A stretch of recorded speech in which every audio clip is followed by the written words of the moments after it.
পানির মধ্যে ভাসমান হয়ে গোসল করতেছি আমি। পুরোটা পুকুর দেখেন আপনারা।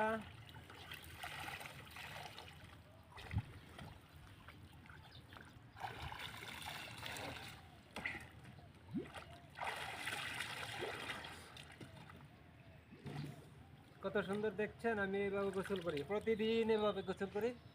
পুকুরের মধ্যে ভাসমান হয়ে আমি জগ দিয়ে দিয়ে গোসল করি। দেখতে পাচ্ছেন কত সুন্দর করে গোসল করতেছি আমি ইচ্ছে করলে ডানে বামে সব দিকে ঘুরতে পারি, আসতে পারি, পিছনে যেতে পারি, সামনে আসতে পারি। এই যে দেখেন আমি সামনের দিকে আসতেছি,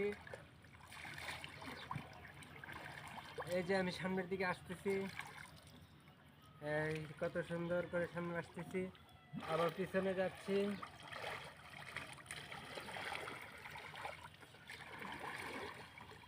ভাসমান গোসল কেমন লাগলো গাইস, আপনারা কমেন্টে অবশ্যই জানাবেন।